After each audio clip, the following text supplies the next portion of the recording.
Mr. Hotstix Mabuse. It is Macufe. It is 2013, and here you are once again in Bloemfontein. How do you feel about being here?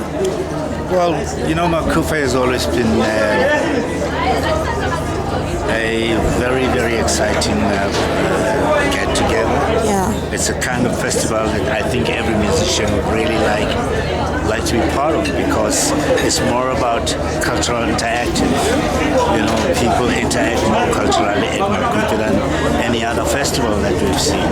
And what I like about it is it's not only concentrated on music, but every aspect of what we consider culture in this country. This is why it has become a day in the calendar that cannot be missed by any other person. And I just actually spoke to Jude, and she's like your harpist, and she's got such a beautiful perspective on culture, on integration, because she's had so many influences from over the world. How did you find her, and what is it like, you know, just involving her tonight in your show? You know, I've always imagined myself to be a innovative person. Yes. I always like to explore different kind of things and so on. So when I spoke to my drummer, if we could introduce a new instrument into our music, and I was thinking of the harp, because the first time I'd used Lisiba Labasoto, and I think the combination would have been incredible. Unfortunately, the guy who played Lisiba passed on, so but I still wanted to use a harpist, and I asked my drummer if he knew anyone. That's how he introduced me to Jude, and I thought maybe introduce me to someone who was classically trained. It's fine, we could change it, but I was so pleasantly surprised by how she adapted to music that we were doing, and she just got into it. And man, she's one of those fantastic persons that really want to enjoy working with. It's amazing, because for me, I just feel like culture is evolving. It's including a lot more aspects, you know.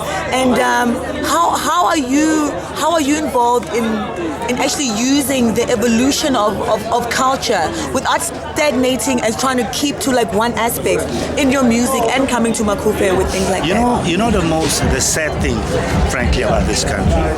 Like I said, Macufe is probably one aspect of the cultural activities that we all engage with as South Africans. But I am not sure that the whole country is in concert with everything that happens around culture. Yes, we speak about it, and it's great words that we use all the time. But frankly, we have not really gone out to embrace. We have not gone out to embrace, except the people that really are activists within the cultural movement.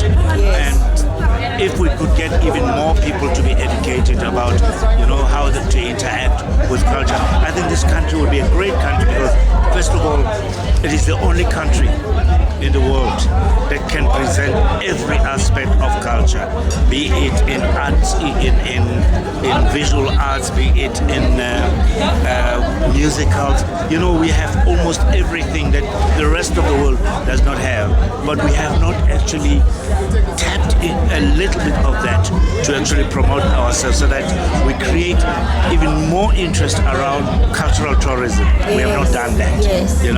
If we could start working very hard along those lines, trust me, people will come here almost every year. We always say, Americans have sold themselves on their culture. They've sold, I don't care who says what. Hollywood, the music and everything is what sells America to the rest of the world, then everything else, But we have not done that. Yes. The Beatles, the Rolling Stones, and everybody else sold England to the rest of the world. Yeah. Hugh Masekela, Miriam Makeba, Jonas Gongo did that. But then after that, what happened? Yeah. Johnny Clegg. But we have not actually leveraged all that to even grow some of our music beyond those icons. So basically, the beautiful thing about what you're saying is that if we can take a little bit of what has happened in the past, and we can take the people that are doing it right now, we're actually really moving forward. It's not only about, when it's Macufe, it becomes the first thing, the thing, it's fashionable, it's hip. Everybody comes to Macufe to socialize and things. Yeah. When we should be going out to say, yes, we have this culture. You know, people should actually come here even before the big festival. Yes. You know, there is so much around Macufe. Yeah. There is so much what happens around Macufe that people must come and experience a life of a people. You know, they must come and experience the life of a people. Not only their music, but how they live, what they eat, how they pray, how they celebrate, how they bury their dead. You know, this is the kind of life that Macufe is doing. But I don't think people are. It's more about the music festival. And for me, we have not really done as much as we should. But we're working on it. And you know what's beautiful thing about with the music aspect, the plays that I've seen that were going on, the musicians that are performing like later on. Earlier in the plays, the music that we hear on the main stage, they've actually been featured in the plays. So within the actual interaction of the arts, there is cross pollination within the arts. You know. So you know, our job as well as PeoPress is to show that to people. So we just like to thank you already for being involved in that so much. Thank you for inviting us. Thank you very much. For us, this is more special than just the music itself. Thank you very much.